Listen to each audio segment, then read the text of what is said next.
Greetings and welcome back to room 303 in our Talks with Walt, as we are calling our readings through the deathbed edition of Walt Whitman's Leaves of Grass. We turn now to a little poem, Grand is the Scene. Notice this is S-E-E-N, not S-C-E-N-E. I love that Whitman sometimes plays around with words like this. This is poem 29 of the 31. Yes, we are now to the final three poems of Leaves of Grass. This is poem 29 of the 31 of Goodbye My Fancy, that cluster that we call the second annex. Our hope that you've been following us at learnstrong.net, down that left-hand side, Talks with Walt, our playlist, and that you are with us through a set of introductory comments for the fancy cluster, and then we just finished with the unexpressed. Now, our Nortons will tell us about this poem, that it was first published in Goodbye My Fancy. In addition to the manuscript's printer copy, there are three manuscript versions of this poem. None of the three contains the sixth line, which was inserted in the printer's copy. I'm fascinated by the ways, as we said this before, how Whitman continued to edit right up until the end. Now, of course, Grand will take us back to Song of the Open Road 13. I think there's a lot of Song of the Open Road that's being channeled in these final poems for obvious reasons. Grand gets used in this poem, notice, 6 times, okay? And notice Grand is the Scene will be the title of this one, while the next poem, second to the last poem of Leaves of Grass, is the Unseen Buds. We'll get to it in a moment. Grand is the scene, that is to say what I can experience. The light to me, and obviously we are here with with Plato. It is true Milton, but I'm going to say Plato, Republic 7, and we've given full lectures on it. Here a little bit later it'll be lightning. Grand is the scene, the light to me. Grand are the sky and stars. We think of learned astronomer, right? Grand is the earth, and grand are lasting time and space. Again, Song of Myself 46, I know I have the best of time and space.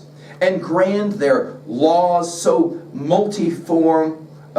This multiform will take us back to Prairie Sunset, and it's in the final line as well of this poem. Multiform, puzzling, evolutionary. Remember that in the previous poems study of L.F.G.'s purport, I provided you with that Troble quote. Supposedly Whitman said, quote, "Leaves of Grass and evolution are one.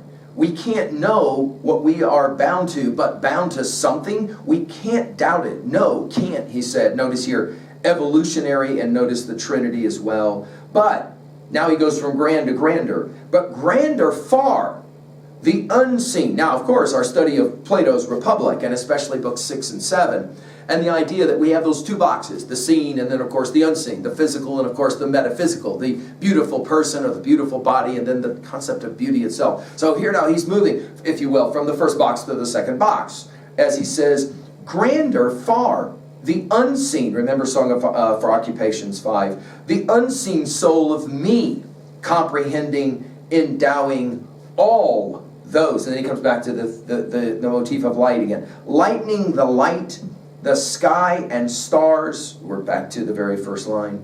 Delving the earth. I'm fascinated that with 3 poems left in Leaves of Grass for our study, we're still stumbling onto words that are only used for one time in Leaves of Grass. Here, delving.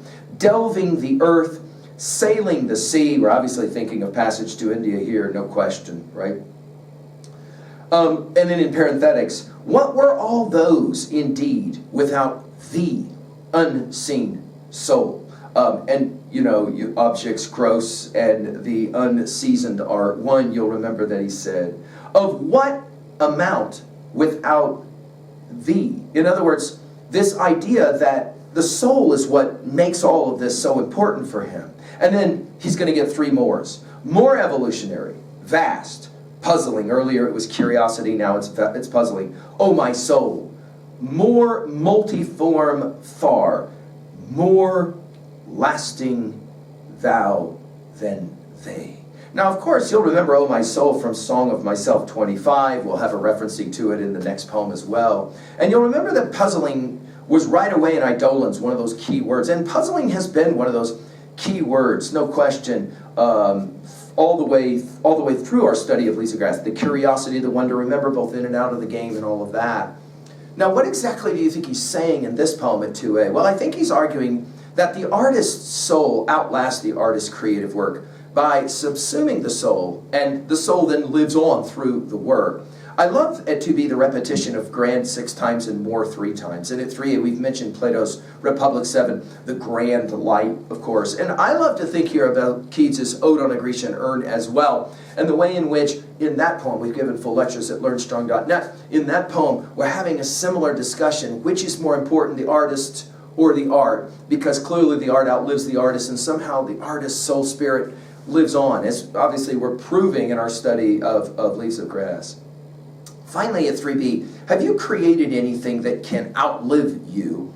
And do you think that the artist is more important than the art, or the art is more important than the artist? Is it the chicken or the egg? And to what degree are they all kind of symbiotic, as Whitman is arguing? Thank you.